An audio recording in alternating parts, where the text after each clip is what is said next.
Hi there, hello. Uh, welcome to the second webinar in the series. I'll give everyone a minute just to make sure that you guys are around and sitting comfortably, and then we'll crack on. I'd appreciate if you could tell me if you can hear me. You should be hearing me pretty well. Do let me know. And yeah, if you are ready, then in a minute we're gonna be rolling the ball.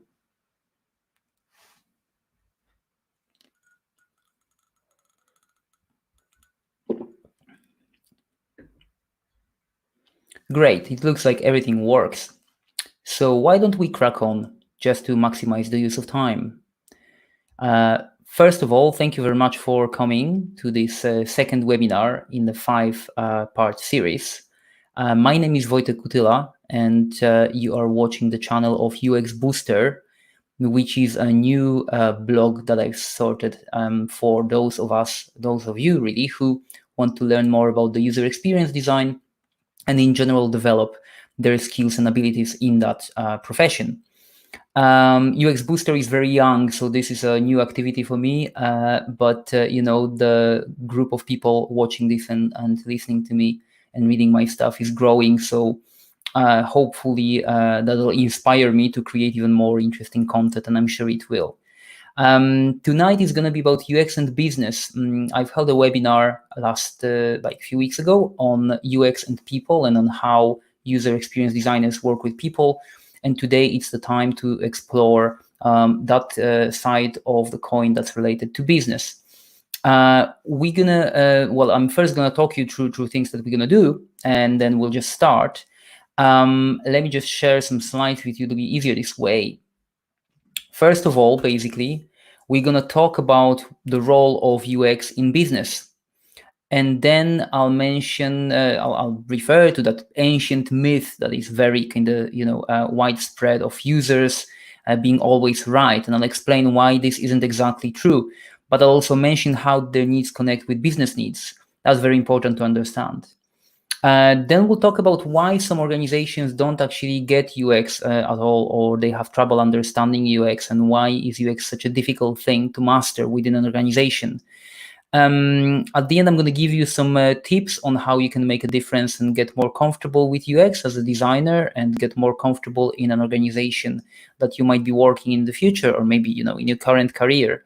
We'll finish with a session of questions and answers after maybe 45 minutes of my talk.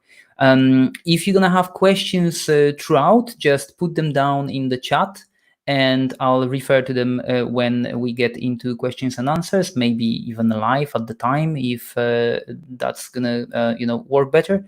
But in general, I'm sure we're going to have enough time to answer everyone's questions as the last time. And if not, then we'll figure out how to do it, and what to do in order to answer those. Okay. So that's going to be today. So why don't we crack on? And I'll start with something that will set the context for today fairly well, hopefully. If you remember last time at the webinar UX and People, I have mentioned that as designers, we want to influence or change the behavior of our users, which should in effect lead to fulfilling their goals, to fulfillment of their goals. And that's what we've discussed last time. But there's a second part of that thing which says, and positively impact our business. So today is going to be about that, about the role of UX in business. And hopefully at the end of the session, you'll understand why is it crucial for UX designers to think about business very, very hard, and why is it required from us to learn quite a lot about business practices and business ways of behavior. Basically, we should start with something that will help us outline the role of UX in business. Very often, UX is understood to be focused on just interfaces or beautiful, shiny work, things that we can click on, or things that make people do things like buying things, buying articles, buying items, subscribing to services. But very often those who say these things, they don't really see the UX being a much wider domain, which it is. And the fact is that the role of UX in business is really quite massive, quite fundamental. First of all, UX, user experience design, or the presence of user experience designers in the business should help the business understand what is it that it needs to build or sell or produce. What are the requirements? What are the things that are required for this thing to be in order to be sold or given to people? And this is done on the basis of research. We've discussed some of that last time, but for those of you who weren't there, and bear in mind you can still watch that webinar, the recording is available, I would like to mention that in general, this is to do with starting with the problem. So we want to understand the problem of users and come up with a business response to that problem. So that's how it works. And here is the second role of UX in business, validation of initial ideas. Very often what happens is that we're going into a product discovery or a new project with this idea for it. And we know that this is what's going to rock. It's really going to give us value and it's going to be amazing for our business and organization. But not that often still organizations are thinking of validating that idea. So is it really worth doing? Would anyone use this over the product of a competition?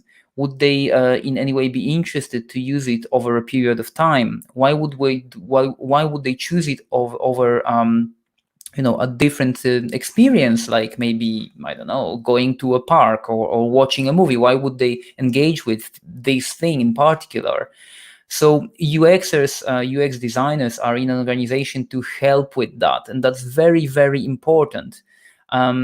For that, you'll need to develop that ability of questioning ideas, questioning everything literally, and not taking anything for the face value, because obviously what might happen is that you'll blindly agree to something that in effect won't help neither the user nor the organization. So, approach everything with that kind of Buddhist perspective of like, question everything, question authority, question value, question anything, in order to be able to validate whether that initial assumption you've made, whether those initial assumptions made about the product and idea are right. And of course, that's also done through research. That research here extends to stakeholders, not only end users naturally, but it's still research and the same methods that we would use for gathering requirements from users of the service or the product in the first place. Then another huge role of UX in business is that entrepreneurial role, that evangelization role. In order to grow a UX practice, in order to push the company through next levels of UX expertise and maturity, a lot of evangelization needs to be done. And that sounds a bit weird, but what it really means is that a role of the UX designer is not only to advise, but also to spread the message, to basically carry that torch of UX throughout the corridors of the organization, and to expose different colleagues and different people working together on a product or a service to things that run it, to users' behavior, to users' problems, to clients' issues. All these things are very important. Obviously, if everyone in the organization appreciates what's being done, then that's much easier for everyone to action on. Now, this is also a hard thing because in many organizations, UX is pushed to the verges of development, and it's something that's treated as like a necessary evil, not particularly interesting thing that's just there and kind of functional in its own right.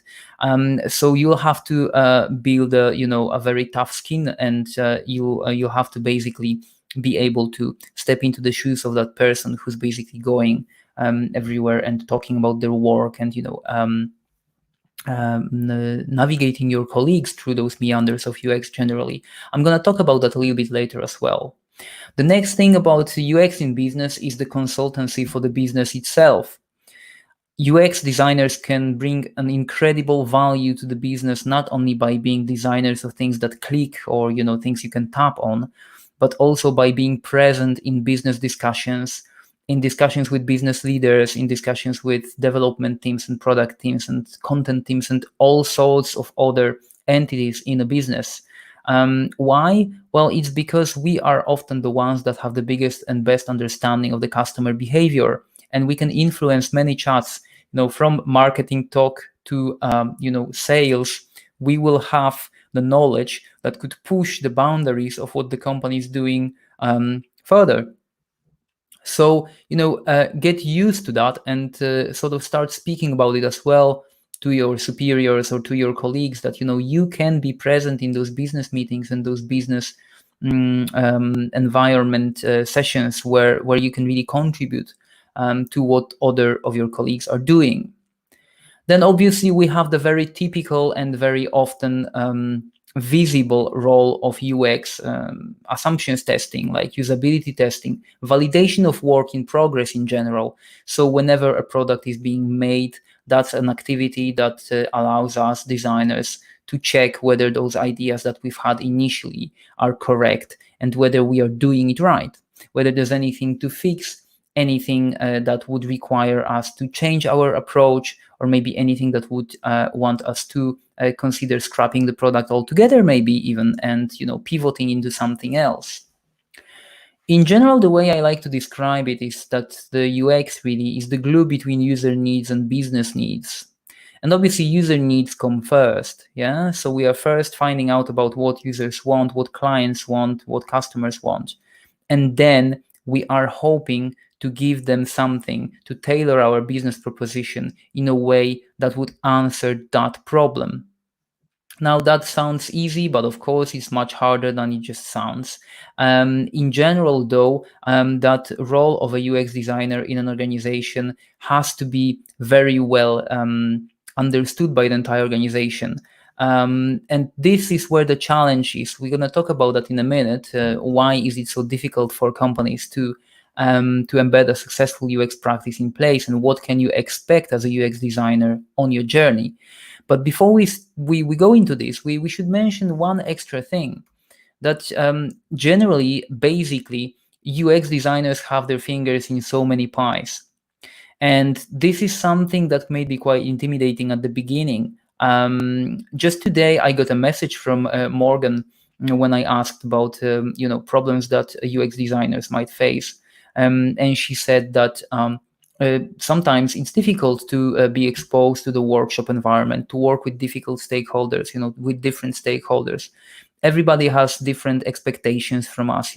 Some people are seeing us just as those guys who basically go around and push buttons around and pixels around, and that really isn't very helpful. But as a UX designer, you can kind of mature to that understanding that you will be helpful across the organization, and you have to work with people like developers, visual designers, product designers, and content writers in order to develop services and products. You'll also be working very often with data analysts.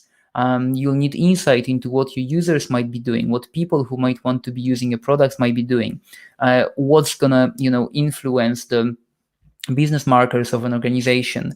So you talk to data analysts, and you talk to people who manipulate and manage data.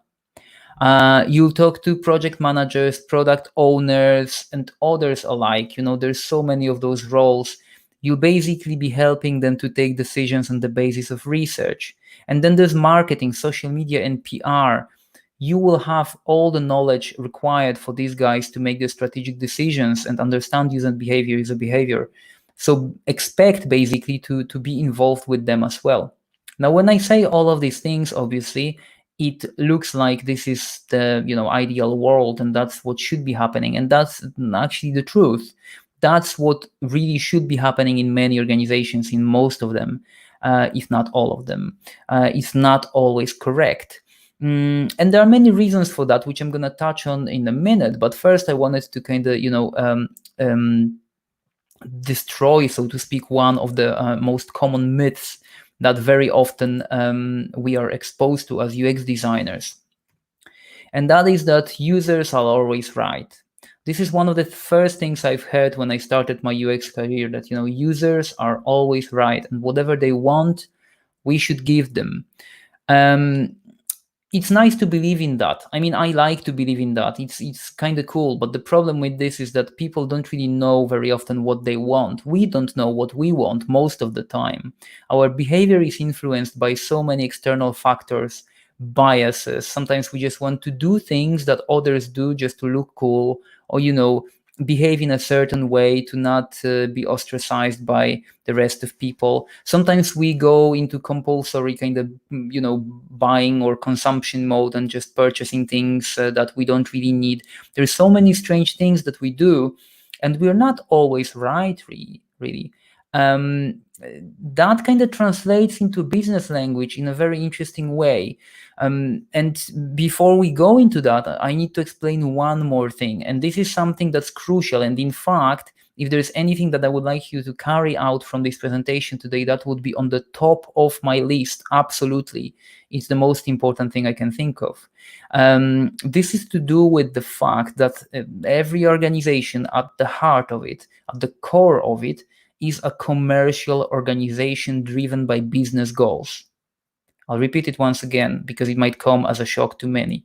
Every organization, whether it's a public sector organization, and yes, you've heard it right, public sector, or private sector organization, or any other organization, we should treat as a commercial organization that's driven by business goals. Why? Well, it doesn't really matter if you work for a charity or a public sector organization or a startup or a big corporation or a small design studio. All businesses and everything around us operates in a monetary economy.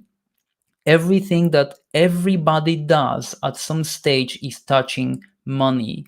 And that is not cynicism, so not to say that everybody's doing it for the money. That's not what I want to say. What I want to say is that the money always comes into the equation somewhere.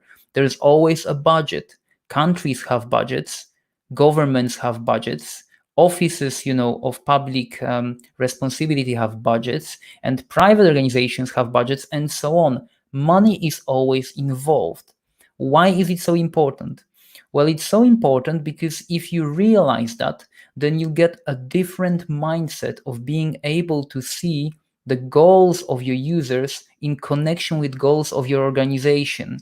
Suddenly, your mission will become clearer. You will know that there's always something at the end that drives the organization, be it a country even, or a private sector company or a little startup, and something that you really need to remember.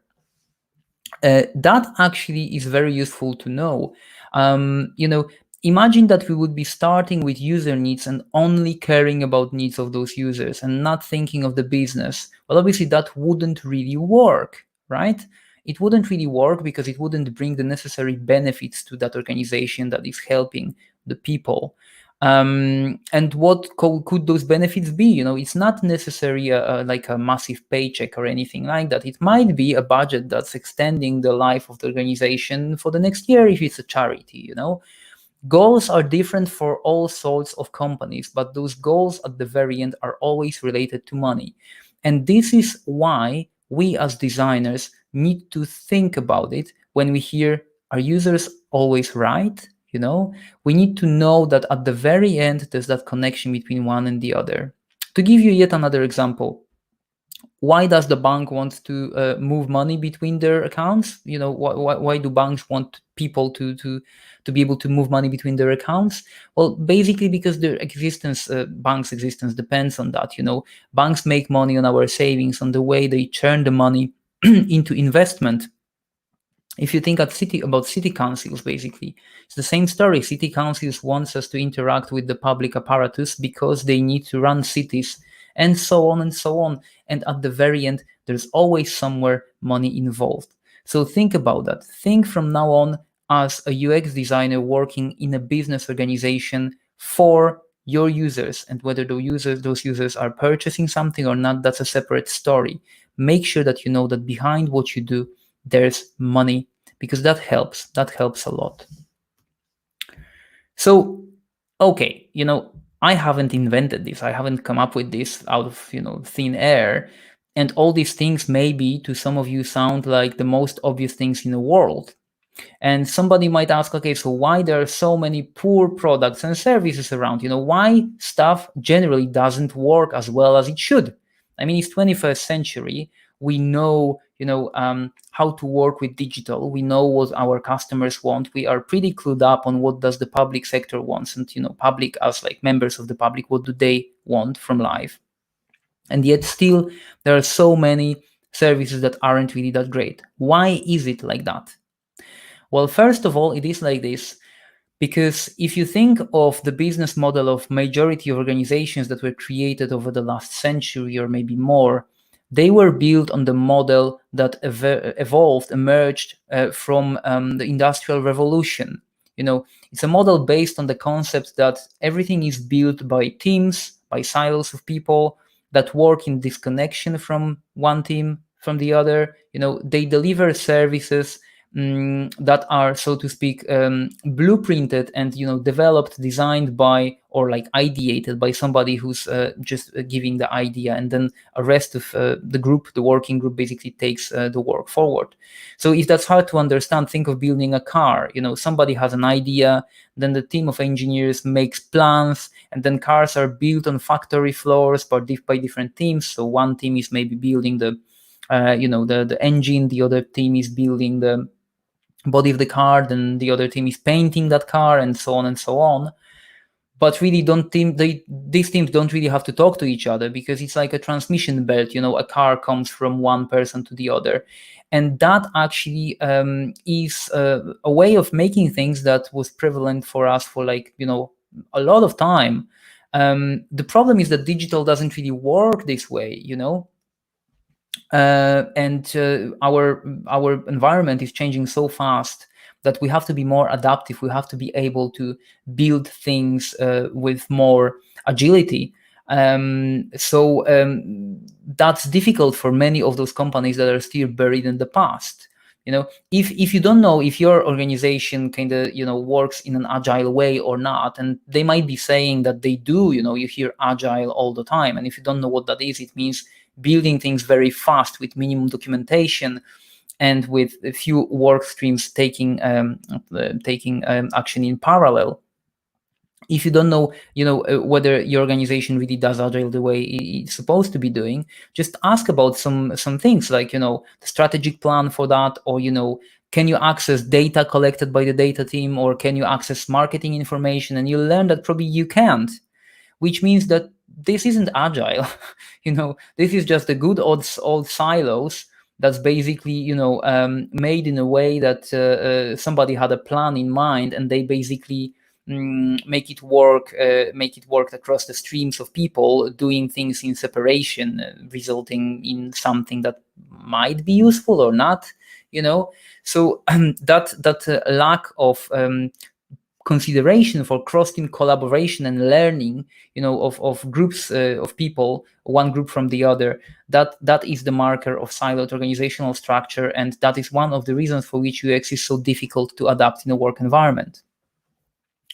Then obviously there's a lack of insight.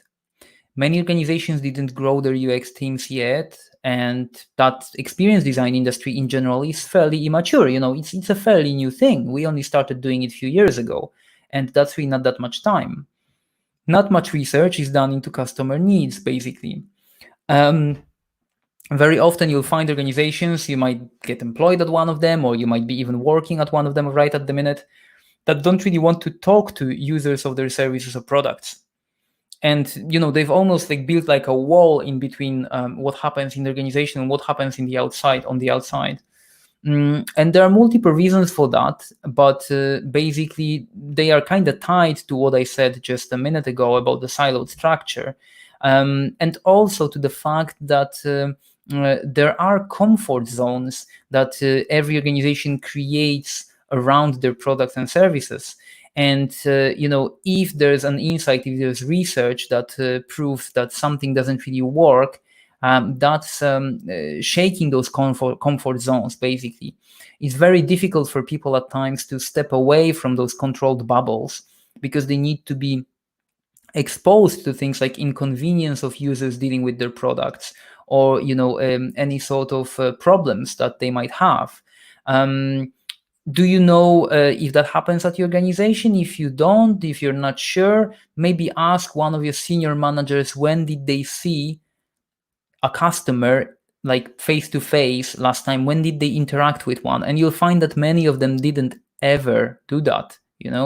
And funny enough, the higher you go in ranks of the organization, the less people who interacted with customers you'll find. So these things really are quite difficult and make UX adaptation within the business a hard thing to do. And we actually, as UX designers, are not always helping ourselves because UX is fuzzy.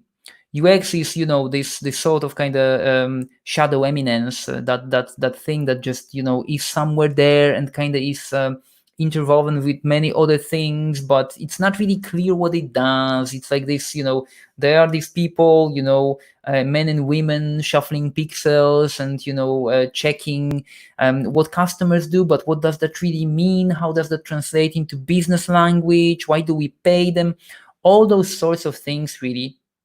That sort of prejudice towards UX is present in so many places, mainly because the first 3 points on that list here in front of you were not addressed. Yeah, so UX is being seen fuzzy when it's not understood, and generally people are afraid of what they don't understand. But if you think about it, this sounds like some sort of doom and gloom scenario, like everything is lost. And of course it isn't, because business people aren't stupid. I mean, think about it, in any way. They run successful, huge organizations, governments, they run so many places, and it all works for good and bad. And of course, I mean, sometimes, it works so, and sometimes delivers great results. But in general, they do learn and they can learn, and many wonderful organizations flourish now, reshaping themselves to be UX focused. So I just wanted to kind of articulate through all of this, how can we actually, as UX designers, how can we impact our work environment positively and bring more of that goodness to the world of business? How can we flourish and make our managers love us, so to speak, and how can we make sure that users are satisfied, that their needs are satisfied? In order to answer that question, we need to look at something that's very important to understand. Well, it works like this. There are business needs and user needs. User needs do come first, and then there are constraints that are limiting, that are limitations. Those might be simple constraints such as time and budget that's available to spend, or those might be technical constraints or environmental constraints. For instance, an app that requires a solid internet connection and it doesn't really work in an environment with no internet connection. The most important part to remember is that businesses are generally risk averse and they pay attention to constraints. And this is where the conflict is, because we UXers often don't. We don't. We just like doing things fast because we have all this evidence and we can do it right away and we can just crack it. So why would business have to be worried? I mean, it's like we can do it anyway. But we can't really behave like this, because all these other departments in our organizations are made of people, and these people have their own worries, and many of them are worries about the constraints or the business outcome of what we might want to do with users. We sit in between these three things, just like on my bud drawing here. The UX occupies the middle part of this. We are the connection. We are the glue. We have to be the first people who are raising our hands when we're communicating in between users and business, and we are marrying all those needs together. This means doing our research, both internally within the organization, externally with people. All these things we should take into consideration. And there's a very interesting comment here from Jason, which I'm going to put on screen. Jason says that it'd be interesting to see what the business thinks of the question, what is the role of UX in the business? Often perspective is different. UX needs to present convincing argument of their value. Absolutely. And I'm going to talk about that in a minute, how to make sure that you can talk about that value in the business, because that's really what today is about, how to make sure that you can project that. But it's a very valid and important observation, Jason. I'm very glad you've made it. The context varies from organization to the other, from one place to the other. They would have different ideas, different approaches to how a business should be run. So we need to be able to figure out a couple of things before we actually bring some solid UX into any of the places that we might be working at. And some of the things to figure out are those. How much does the UX time and cost? Basically, how much the time costs for UX? How much clients, customers have to pay our organization, or if this is an agency, let's say, and we are consultants and we work on external projects, or how much does our time cost the organization internally when we are developing a product for them? That's super important, and we need to be on the top of this, because otherwise we won't be able to talk the language of our colleagues, and learning the language of our own department and then the entire organization, the business language, is really, really important. We need to be able to communicate effectively with our business colleagues. And the first step to understanding that is simply what value, monetary value, do our services have within the organization. That will help us understand what can we do, what's the scope, where do we matter, how much do we matter. And of course it will provide you with an indication of simple facts, like, if your time is much cheaper than the time of a junior developer, then that's strange. I mean, how would a junior developer know what to build if you didn't bring the insight? So those are like maybe little things that can highlight the fact that the understanding of UX there might not be entirely up to scratch. I'm not saying obviously now that all UX juniors should earn as much money as as junior developers or whatever. It's just to do with the balance within the business. How much money is spent on UX, and how is that seen company wide? What budgets do you work against? Knowing this will make you a better planner, basically. You'll be able to estimate your effort against the project budget and buy attention of people who run the gig. It's also, of course, a very good way of understanding how your entire work impacts the project delivery. And then, we need to know as UX designers, how is our work measured? I mean, what constitutes a success for the organization? When would your business colleagues know that you've made a difference with your work? It's basically the chance for us to connect that human behavior with the business.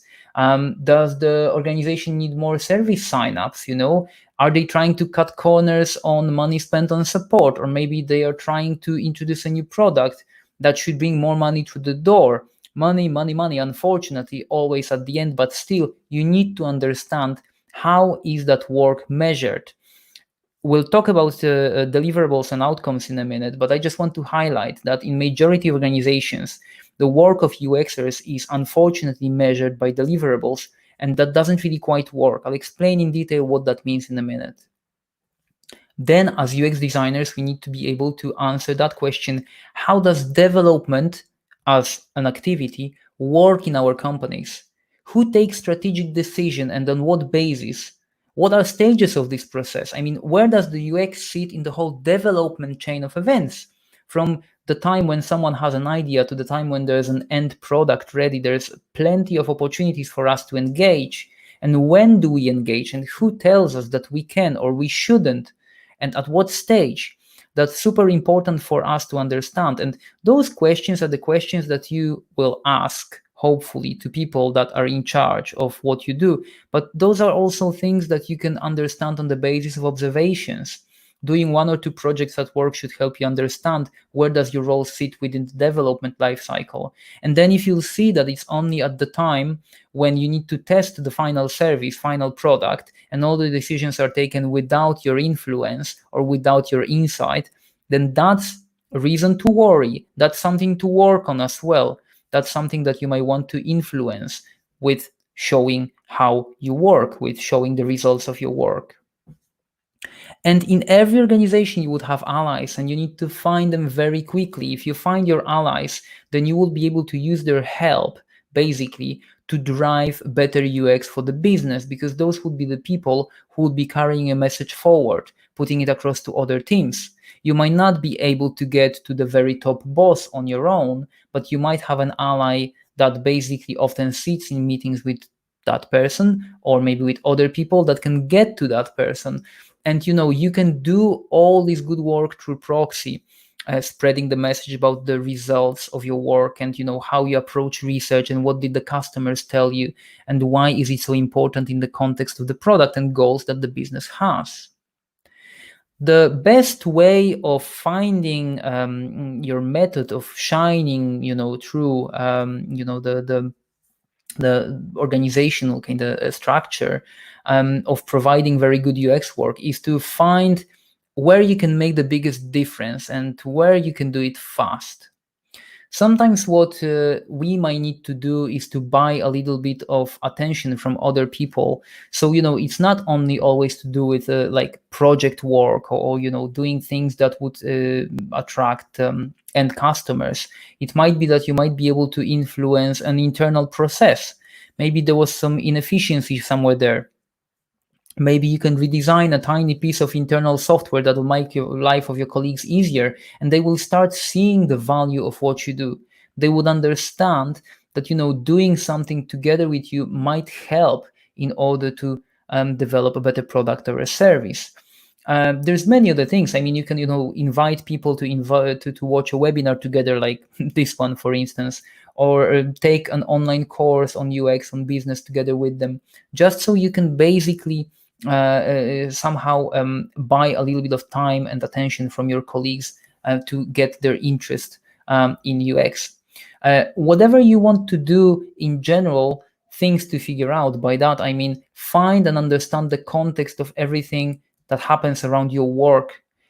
Your work is not done in isolation. It's not just you pushing interfaces. There's many interconnected bits in between that and the business that you have to worry about, that you need to understand in order to do good work. And the sooner you understand the environment, the better.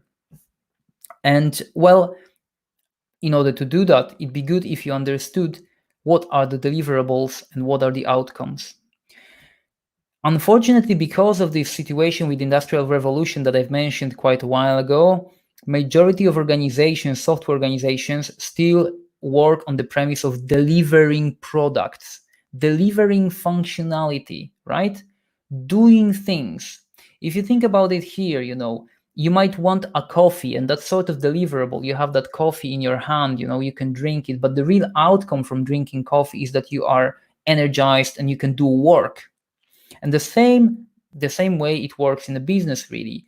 Deliverables are often things that teams are asked to produce, like, we need to have this login page by the end of the week, or we need to be able to move that button from here to here in order to have another screen ready.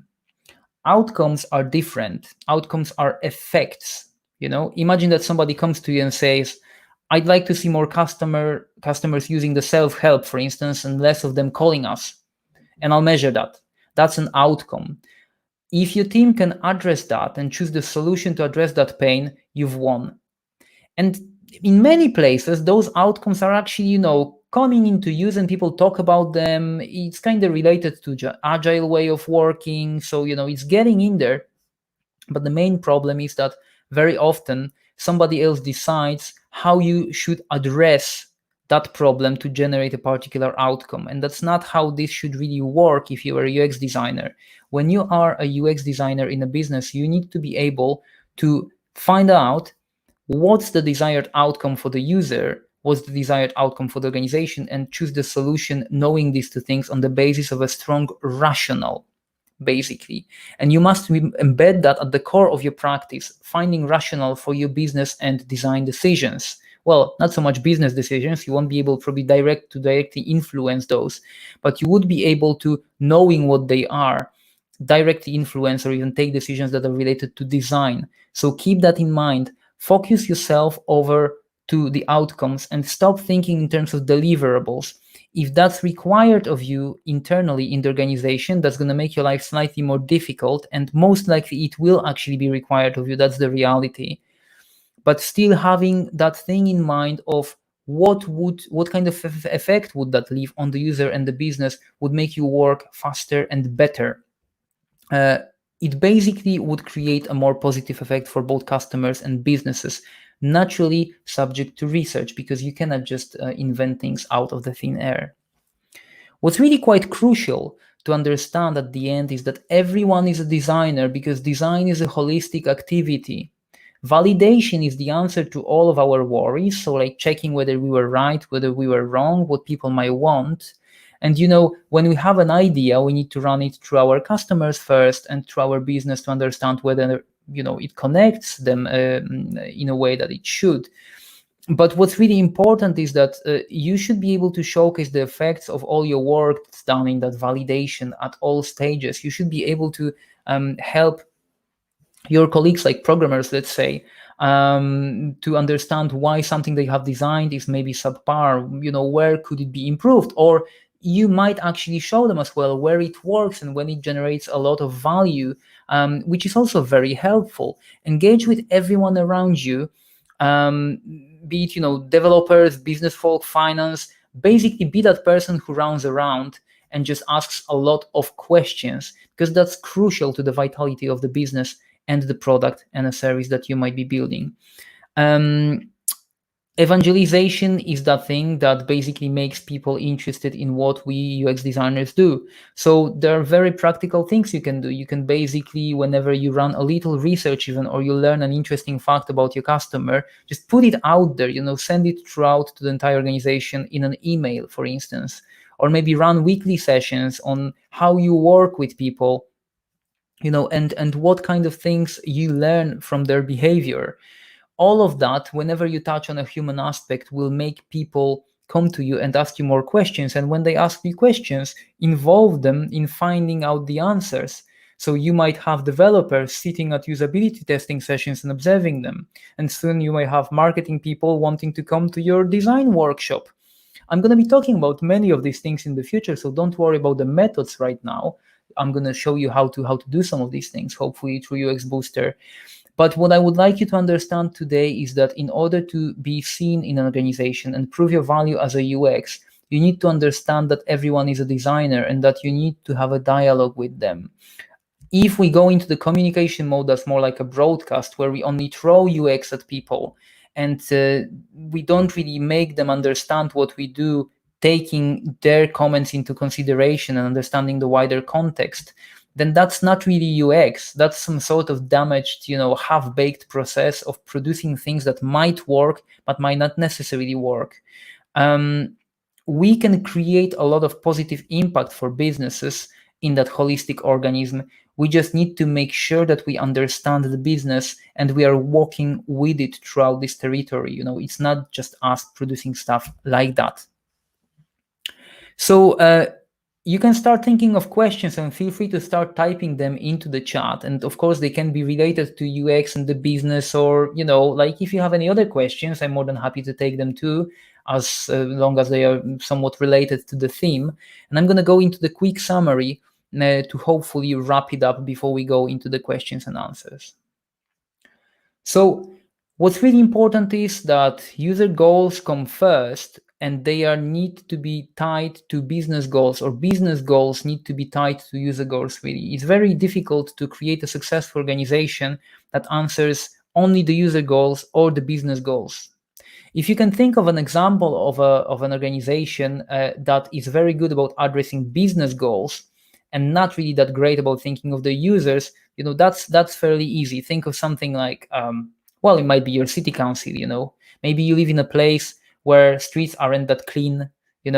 Maybe there's a high rate of poverty, or there are some other social issues, and that would or could mean that the city isn't really managed too well, whilst you're still paying your taxes and trying to be a good citizen. So they want you to do stuff, but they haven't quite nailed the other part. Might be like that with banks as well. You pay money to the bank monthly, but you can't make international transfer over the weekends, and maybe the system is breaking down every 5 minutes. I mean, there can be countless examples. They haven't really thought of satisfying your needs first. They just go with what they might want to do. Keep the door open between departments, and as I said, you use a crowbar to open if you have to, because you might want to do that. Unfortunately, especially when you are starting your UX career, you'll find that many superiors, many managers are not quite open to the idea of you looking behind the scenes and lurking in the shadows of business meetings and whatnot. But just be bold and say, hey, I can help these people understand what's going to happen if we don't really take the right decision, or I can show them what's happening right now and provide an evidence of that. And I'm often asked by people, how can we do it if we have no budget for research, or I'm just a junior, I don't know how to do it, we aren't really talking to our customers. Go and talk to them yourself and learn something that you can show in a group, on a daily meeting, or in a stand-up, or anything really would work. Basically, make sure that you bring material in that somewhat touches on the work of other colleagues, other departments, and that would really help you a lot. Showcase UX as a positive driver for the business. So use it to highlight things that work. There's so many things in your businesses, or would be in your future organizations, that would work for it very well, and you would be able to deliver a proof of that as well. So make sure that that's widely understood, that you are not the bringer of doom, but you are a person who can bring important information to the company and provide a lot of value.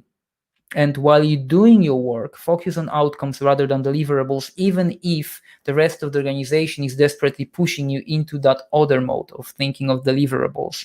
Always consider the behavior, the emotion of the person who's going to be using this product, and see whether you can measure that in any way and provide an evidence of that. Challenge the status quo.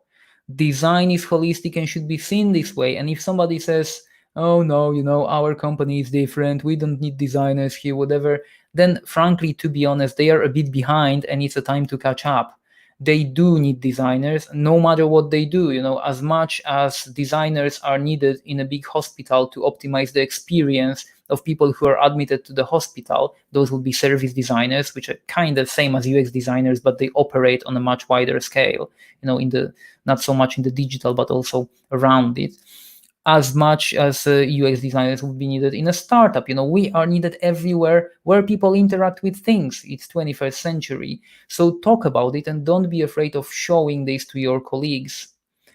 As I said earlier, think of user needs first and define business goals on the basis of that insight. And that should take you far. That should help you understand how to blossom, how to make a good use of your UX skills in any organization. Now, is it going to be easy? No, it's not going to be easy. It's going to be bloody hard, actually, mainly because, you're going to be starting, you're going to be junior, and people will be reacting maybe offensively to things that you're going to say, like, doubting their work, or, maybe telling them that this software they've been building for 25 years doesn't really quite work.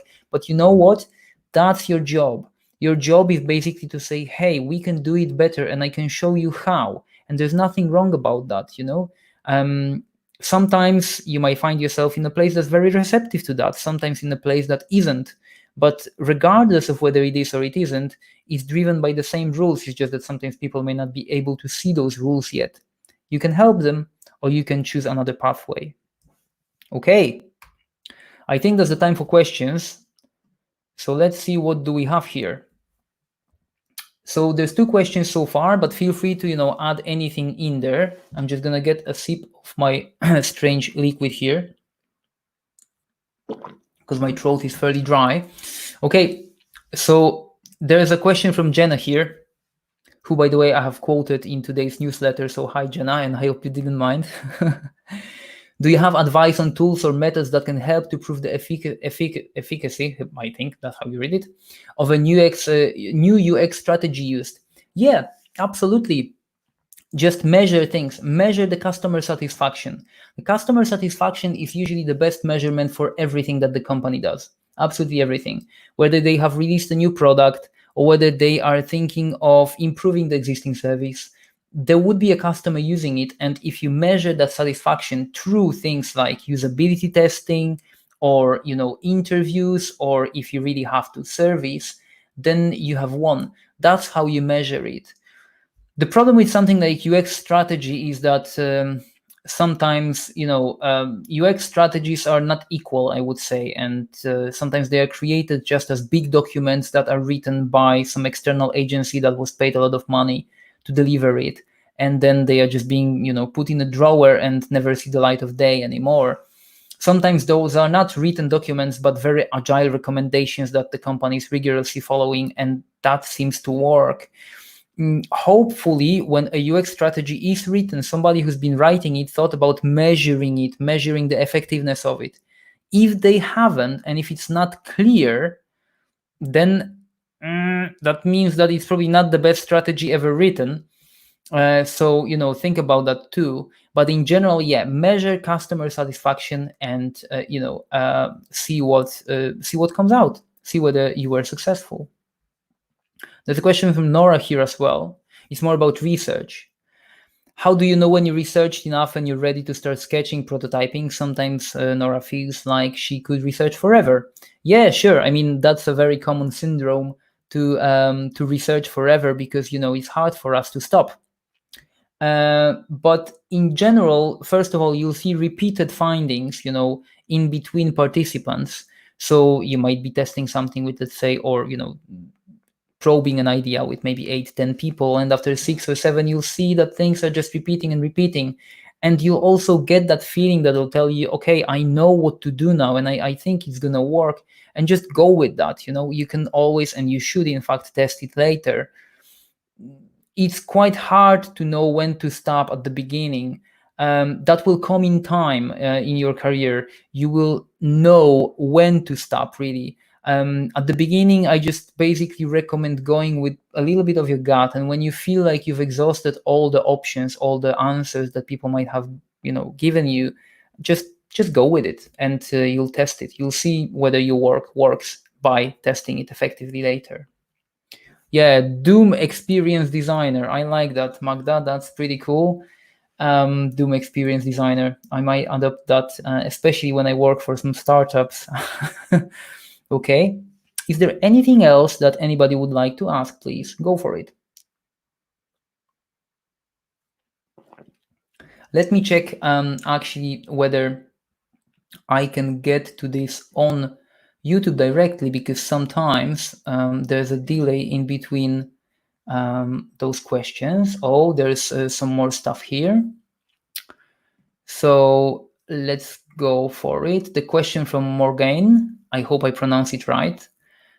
Just out of interest, where do you collect and how do you present your outcomes to a business team? Well, this is actually an interesting question. I'm going to put it on screen in a minute when it comes on my webinar software here, so everybody can refer to it. But outcomes are usually some sort of measured phenomena. So it might be an increased number of signups or decreased number of calls. Oh, here's the question. So you would document that in many various ways, but most of all, you would collect this information when you engage somehow with end customers of your service. And as I said earlier to Nora or Jenna in that case, I think it might be to do with different methods, of testing services, of measuring web analytics, and many other things. It's really not that difficult and different from gathering information about quality of deliverables, but it's generally to do with quality. It's qualitative information on how people interact with the service and how did the behavior change from the time we started, from before we started.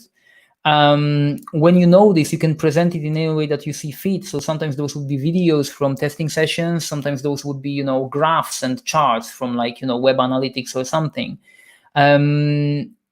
Remember though about the fact that you're going to be talking to a business team or business teams, and what's really important is to talk to them using their language. So one of the things that we are really good at, UX designers, is to use language that nobody else can understand. I mean, we are excellent at this, and any one of us can do it any minute, just like on a signal, and that is making lives of people very, very difficult.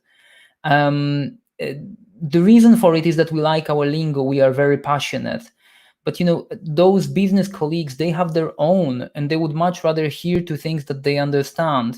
They would hear phrases and words that they understand and can process. So the answer to this is basically for us to learn some of the things that they do, to understand how to communicate with them effectively, and to present our outcomes, our findings about our outcomes in that language. So refer to things like conversion, refer to money, refer to marketing, refer to many of these things that drive business, and spare people those UX kind of phrases or keywords or acronyms that we use all the time, like one-to-one testing, or like, diary studies, or many other, strange things, IA, for information architecture. Just say information architecture, because you know what, if you don't, everybody's going to be thinking it's AI, artificial intelligence, and so on and so on. Simple message, simple language is gonna solve all these problems. So the next question is from Ola here. What arguments do you use to convince businesses that research pays off? Do you have any good examples of products functionalities which wouldn't have been created or successful if not for research? I mean, to the second part of that question, I can say just look at services that you use every day, those best organizations that, provide the best services, regardless of whether, you believe in their missions or values or anything like that.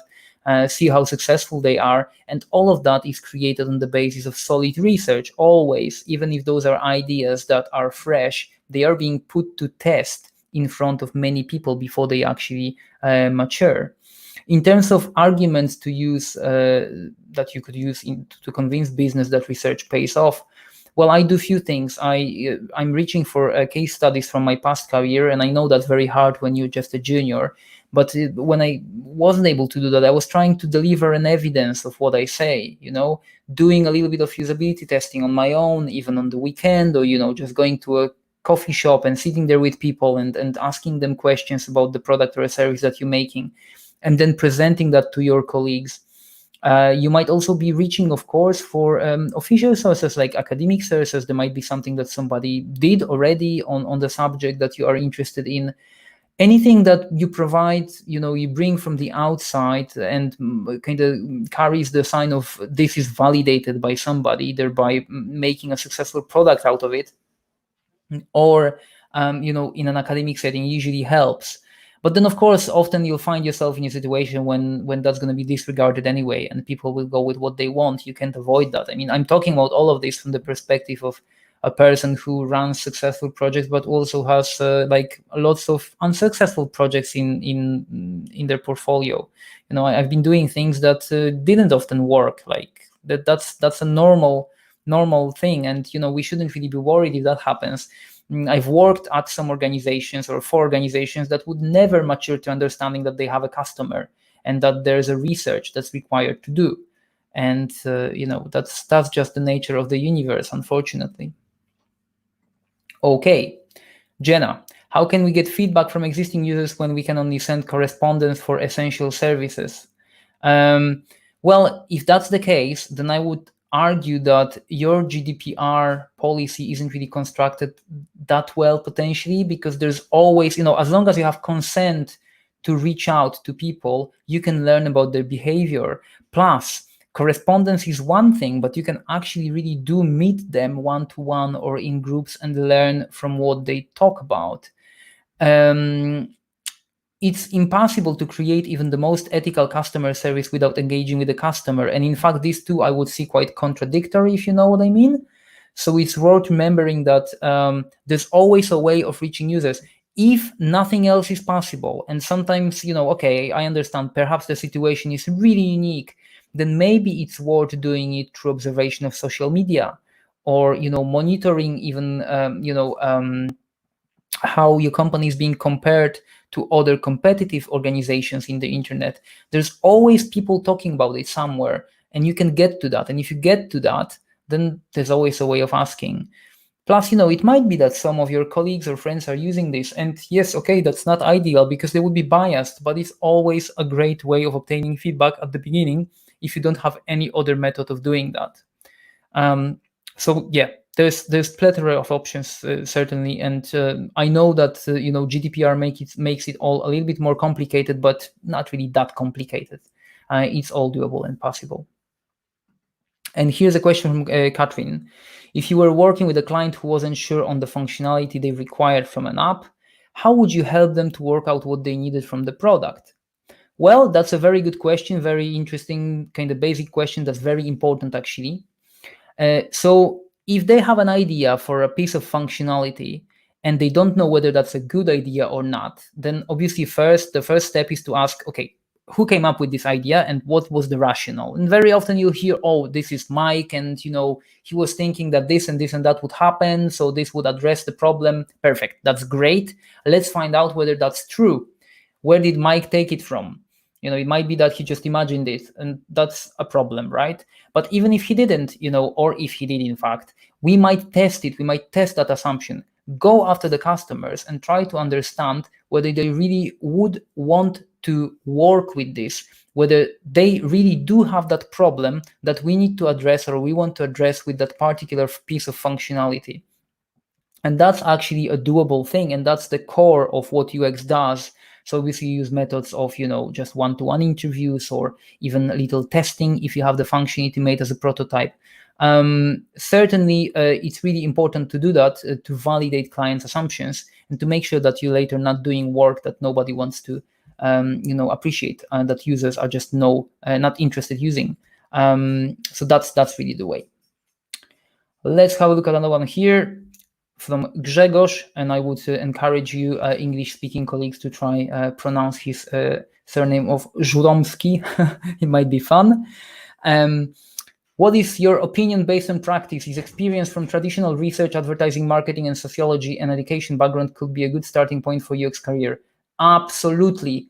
I mean, it's, some of the best UXers I know are people who graduated from things like philosophy, mechanical engineering, art history.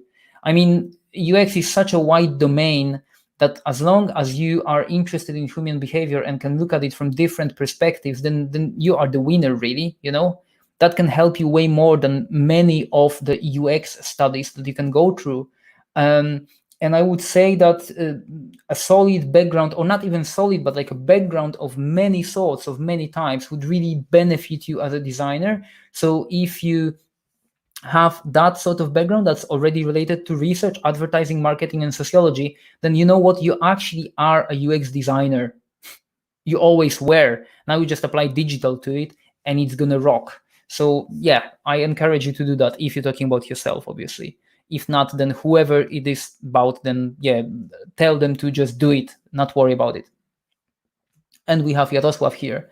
How do we collect information with users who are not buyers and decision makers when analytics is not available due to technical limitations and there is little to no direct contact? Well, then we have to become inventive. That's the whole fun. That's where the fun begins, right? So we need to find our way to these people. There's always a way of interacting with the customer. You can send them emails if there's nothing else possible. You can make a phone call. If that's impossible, then you can get to people who actually know your customers, as by proxy, basically.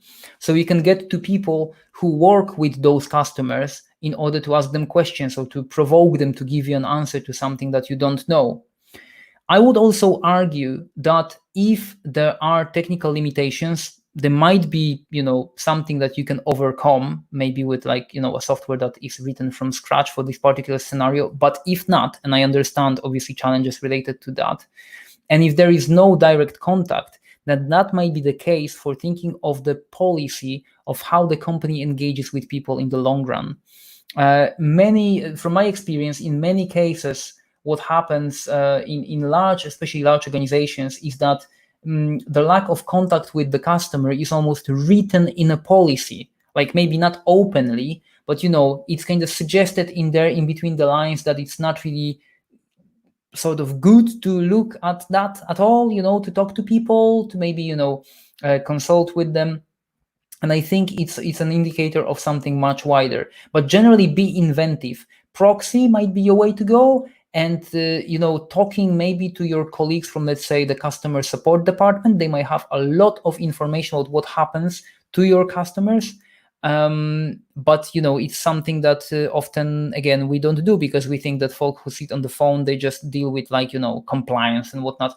And in fact, what they do is super valuable to any organization. They might provide us with a lot of information. Okay. Would there be anything else, people, I can help with tonight? And thank you, David, for being appreciative of the webinar. Hopefully you're gonna join us on the next one. I think we have a good time for one or two more questions. So let's just see whether they're going to come. For one or two more questions. Okay. Well, it looks like we've depleted the questions tonight, but that's okay. So let me maybe just say a big thank you. Oops, wrong button here. Oh, this is kind of funny. It should say UX Booster, and I have no clue why it says UX Boo. I might have just oops, one of those big boo boos. So now maybe that's funny. Ooh, it rarely happens to me, but you can see it does happen. But anyway, the next webinar from UX Boo is going to be on UX and design. So that's where we're going to get into the shiny bits, things that happen in the interface, things that, designers do in order to understand how people interact with things that they can click on or switch or tap. So hopefully that's gonna in some way interest you, and I think it would be a nice follow-up from these two sessions that we've done already. Do stay in touch. If there's anything I can improve for you, or anything that you feel you would like to share with me, or you have any further questions, or anything absolutely at all, just email me, please. You can simply reply to an email that I'll send to you tomorrow with the link to the webinar and a little survey, and it would really help me if you fill that survey as well, so I can improve things in the future. And until then, basically have a great evening, enjoy the rest of your night, and oh, Magdalena says this webinar made my day. That's really sweet. I'll put that on screen. Awesome. Thank you very much. You know where to find me, people. Just observe UX Booster, LinkedIn, the website, and wherever you can. Okay, you rock. You're awesome. You can all do it. You can all become really good designers, or maybe you are at the minute. I'll help you. Until then, have a great evening. Take care. Bye bye.